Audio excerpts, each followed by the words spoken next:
انسان کا فیتھ تب تک اپرائٹ نہیں ہو سکتا جب تک اس کا دل اپرائٹ نہیں ہوتا، دل ٹھیک نہیں ہوتا، اور انسان کا دل تب تک ٹھیک نہیں ہو سکتا جب تک اس کی زبان ٹھیک نہ ہو.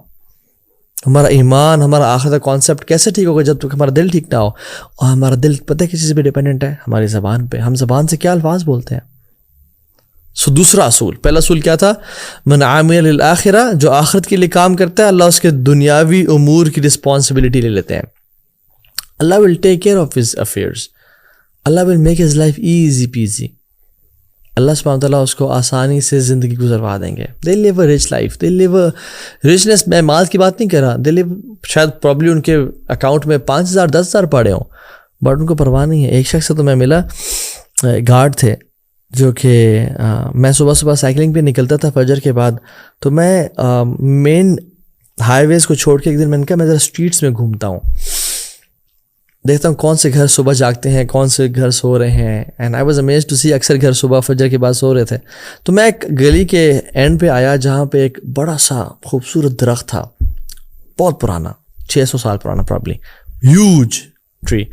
تو میں اس کو دیکھ کے آئی واز امیزڈ. اس پہ بہت ساری چڑیوں کی آوازیں آ رہی تھیں، it was full of birds. تو میں رک گیا تو سامنے گارڈس آ گئے اور بزرگ سے بابا جی تھے. تو کہتے ہیں کہ کیا حال ہے پتر، ٹھیک ٹھاک. میں گپ شپ مارنے شروع ہو گیا ان کے ساتھ. تو میں نے کہا بابا جی آپ اس گھر سے آئے ہیں؟ انہوں نے کہا جی. And that house was beautiful as well, بڑا سا لان اور huge house, and the lawn was full of fruits and lemons and trees, اور مختلف قسم کے ہوتے ہیں. تو میں نے کہا بابا جی یہ سارا ویجیٹیشن اور یہ ساری پلانٹیشن کون کرتا ہے؟ کہتے ہیں پتر میں کرتا ہوں. میں نے کہا اچھا. تو کہتے ہیں کہ بس اس کے مالک کے ایک بیوی ہے، ایک شوہر ہے، اور دونوں سارا دن تو یہاں ہوتے نہیں ہیں، دونوں صبح نکلتے ہیں شام میں گھر آتے ہیں.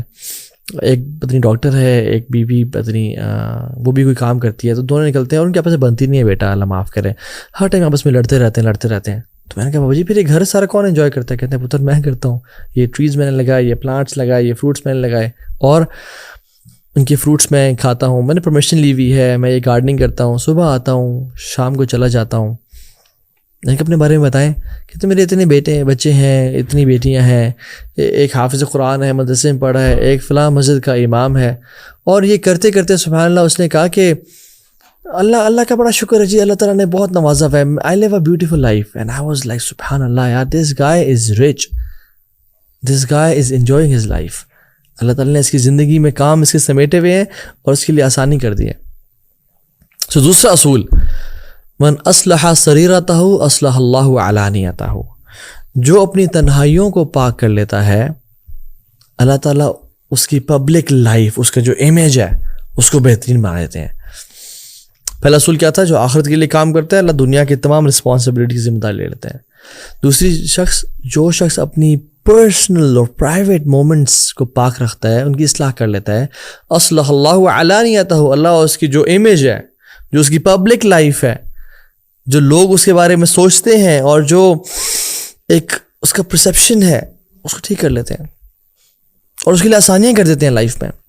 امام غزالی رحمہ اللہ احیاء علوم الدین میں واقعہ لکھے آتے ہیں کہ عبداللہ بن دینار اور عمر بن خطاب دونوں جا رہے تھے. سفر کرتے کرتے رات ہو گئی، پڑاؤ ڈالا، ایک بکریاں کچھ چروانے والا آیا، کہا کہ ایک بکری تم سے پرچیز کرنی ہے ہم نے. انہوں نے کہا جی ٹھیک ہے. مختلف روایت آتی ہیں اس میں، کچھ میں عبداللہ بن عمر کا بھی آتا ہے، کچھ میں، لیکن عمر بن خطاب والی اوتھینٹک ہے یہ. تو کہا کہ ایک ہمیں دے دو بکری. انہوں نے کہا نہیں، انی مملوک، میں غلام ہوں، یہ شیپس میری نہیں ہے، میرے آنر کی ہیں. تو عمر بن خطاب نے اس کو ٹیسٹ کرنا چاہا، کہا کہ دے دو خیر ہے. اور جب تم مجھے دے دینا، پیسے لے لینا، اور اپنے مالک کو بولا کہ بھیڑے کھا گیا تھا، آفٹر آل ایکسیڈنٹس ہیپن. تو اس نے کہا اچھا ٹھیک ہے، میں مالک کو تو یہ بول دوں گا، فماذا اقول للہ، تو میں اللہ کو کیا جواب دوں گا؟ تو عمر بن خطاب بڑے امپریس ہوئے اسے، اور اگلے دن اس کے مالک کے پاس گئے اور اس کو مالک سے کہا کہ میں یہ خریدنا چاہتا ہوں، اور خرید کے اس کو آزاد کر دیا.